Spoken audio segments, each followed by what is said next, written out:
In Thailand, Indonesia has again denied that the hazardous haze was crossing borders. The government is considering reviving the National Service Training Program with youth to undergo army training for 45 days.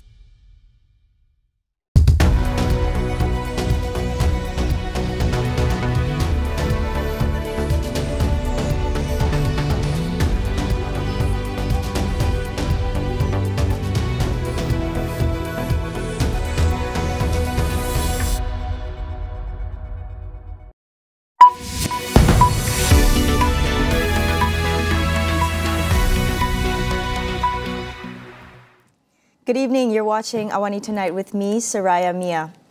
MCMC will issue a warning to social media firms TikTok and Meta for allegedly blocking pro-Palestinian content on their platforms. According to Communications and Digital Minister Fahmi Fadil, there's evidence that TikTok systematically taken down or removed content related to the Palestine-Israel conflict originating from Malaysia. Fahmi said MCMC has received numerous complaints from users of the social media platforms that their content and live broadcasts have been taken down or restricted. These include those related to Prime Minister Datuk Seri Anwar Ibrahim's speech during the Malaysia Stands with Palestine rally on Tuesday. Fahmi stressed that Malaysia takes a very firm stand in support of Palestine. It would not take lightly of any party restricting its rights to freedom of expression on this matter. On to updates on the war. Gaza is facing a severe humanitarian crisis, with hospitals now on their last drops of fuel, many forced to shut, and sources of food quickly running out, forcing people to resort to unsafe drinking water. UN shelters are also completely overrun, with some holding 10 or 12 times as many people as intended. According to the UN Relief Agency, it can no longer provide dignified living conditions. If fuel isn't allowed into Gaza soon, the agency said it would be forced to reduce or stop humanitarian operations. Several countries have now called for humanitarian pauses to allow for more aid into Gaza, as talks are underway with world leaders in an effort to free more Israeli captives.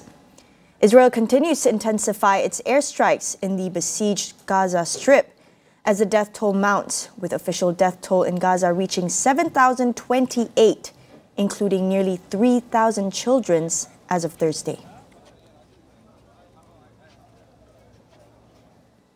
Meanwhile, Israeli ground forces have launched a ground raid within the northern Gaza Strip today, attacking multiple Hamas targets before withdrawing.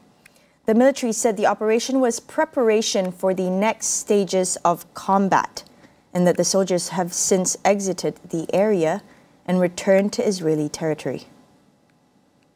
The military statement said the incursion was carried out in preparation for a possible reference to a large-scale ground invasion that Israeli leaders have threatened as part of its goal to defeat Hamas. Israeli tanks and troops are massed on the border with Gaza since Sunday, with up to 360,000 reservists awaiting orders. Russian President Vladimir Putin on Wednesday warned that further escalation of the crisis is fraught with extremely dangerous and destructive consequences, not only for the Middle East region, but far beyond its borders. In other news, at least 22 people were killed and dozens more injured following two shootings on Wednesday night in Lewiston, Maine. A manhunt is underway for the person of interest, who was identified as 40-year-old Robert Card. Officials say Card was certified firearms instructor and a member of the U.S. Army Reserve. He recently made threats to carry out a shooting at a National Guard facility in the state and also reported mental health issues, including hearing voices. The shootings began around 7 p.m. local time and took place at a bowling alley and restaurant about 6.5 kilometers apart. All businesses in the area of the incident have been asked to lock down while police continue their investigation. Public schools are closed and residents were instructed to stay indoors with the doors locked.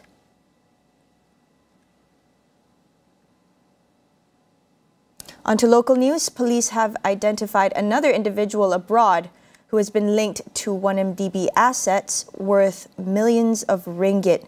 Bukit Aman Commercial CID Director Datuk Seri Ramli Muhammad Yusof, however, said the individual's identity cannot be revealed as it could be jeopardizing to the investigation of the case.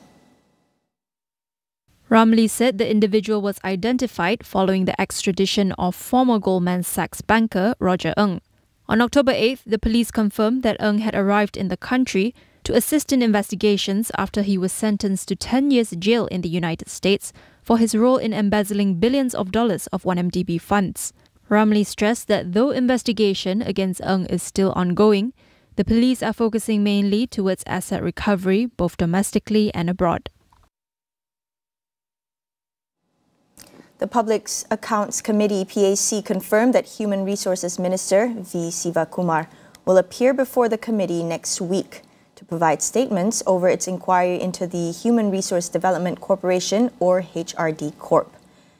PAC Chairman Datuk Mas Ermiasti Samsudin said Sivakumar will appear before the PAC on November 2nd, while another witness, a Finance Ministry representative in HRD Corp, will appear on November 1st.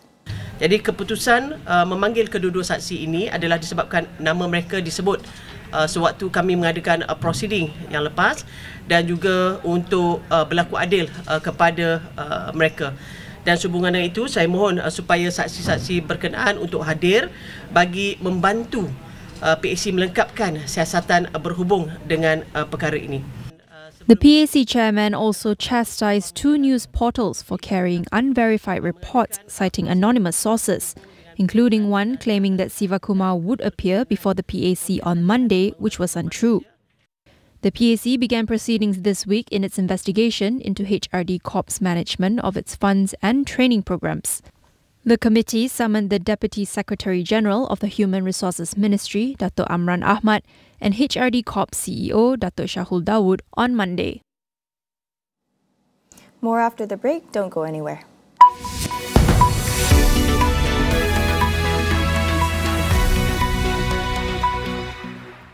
Malaysia's national debt rose to over R1 trillion in 2022, a 10.2% increase in the previous year. Proton and Chinese car maker Zhejiang Geely Holding Group is looking to set up an electric vehicle factory in Thailand. Indonesia has again denied that the hazardous haze was crossing borders. The government is considering reviving the national service training program with youth to undergo army training for 45 days.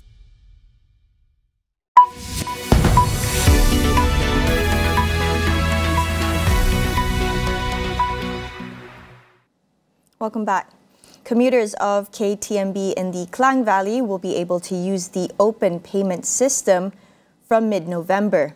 Transport Minister Anthony Loke said the upgrading of the ticketing or automatic fare collection AFC system for all 57 KTMB commuter stations in the Klang Valley is also almost completed. Kesemua 57 stesen KTMB komuter di Lembah Klang dilengkapi dengan alat pengimbas di gantry yang menyokong kaedah pembayaran terbuka termasuk kad kredit, kad debit, touch and go dan kod QR melalui aplikasi mobile KTMB ataupun KITS. Jumlah kos projek adalah sebanyak 29 juta yang ditanggung oleh KTMB. Separately, Loke said the open payment system involving the rapid rail network in the Klang Valley is expected to be ready by August 2025. For now, Prasarana is finalizing the implementation plan encompassing Kelana Jaya LRT, Ampang LRT route, Kajang Mass Rapid Transit MRT route, Putrajaya MRT route and monorail. Employers should hire ex-convicts as they deserve a second chance to return to the society after serving time, according to Datuk Sri Dr. Shamsul Anwar Nasara. Currently, the Home Affairs Deputy Minister said several ministries are working together with the Prisons Department to ensure ex-convicts could get job opportunities after they are released from prison. Antara agensi yang turut mendukung usaha Jabatan Penjara memberi peluang pekerjaan kepada golongan ini termasuklah Jabatan Tenaga Kerja, Kementerian Semua Manusia Sendiri, KESO, LPP, KBS dan banyak lagi kalau saya nak senaraikan. He said the Prisons Department has implemented a series of seminars with government agencies and NGOs to encourage more parties to be part of these initiatives. Inmates have also been encouraged to participate in technical and vocational education and training (TVET) programs. According to Shamsul, among 800 inmates involved in such programs, the rate of those who repeated offences was at 0.24%.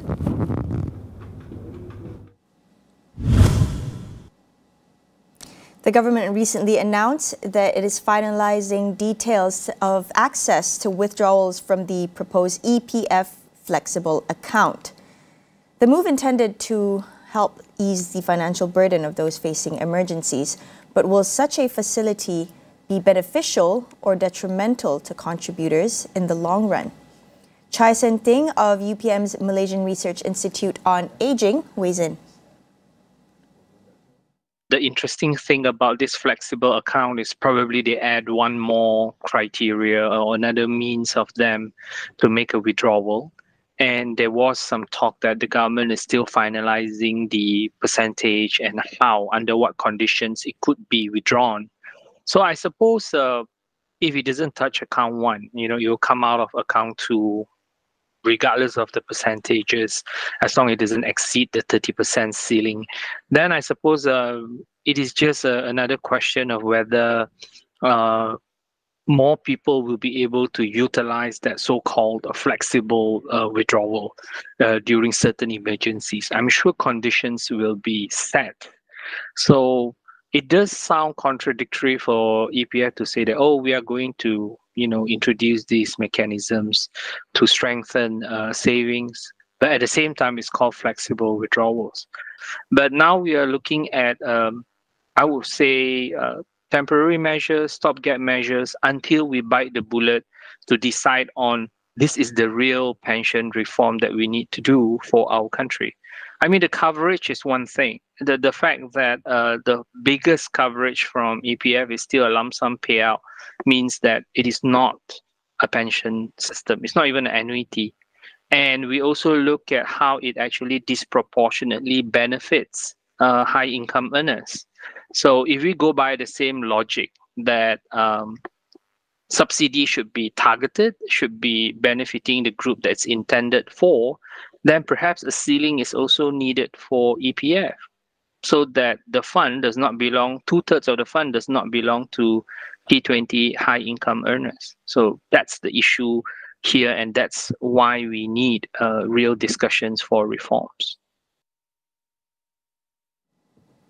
Faced with an aging population and low retirement savings, Malaysian pension system appears to be in need of an overhaul. However, Chai points out the hurdles the EPF faces in reforming the system. So over here, our reforms and amendments to the Provident Fund is very difficult because there's no public buy-in. There's very little political will, to be exact, because it's a very unpopular move. Any talk about setting a minimum balance, people are upset. Any talk about converting it into a pension-like payout or annuitized payout, people are upset because the mentality here is that that's my money. So the government has to come up with some quid pro quo. They have to give something back in return. Maybe what the government can do is actually say, all right, we're going to convert the EPF funds into some kind of a pension monthly annuitized payout. Call it whatever you will. But in exchange, what the government will do is that the government will pledge to cover shortfalls, longevity shortfalls. So if you live beyond the age of 75, let's say you live beyond the age of 80, or you run out, your annuity plan is only good for maybe 10 years or 15 years, then the government say, okay, in that situation, we will cover the longevity shortfalls. So the question here is, if we allow the government to come in and say, we'll cover longevity shortfalls, the people have to stop thinking of the EPF funds as their personal savings account. That wraps up AWANI Tonight. Thanks for watching. I'm Soraya Mia, and we'll see you soon.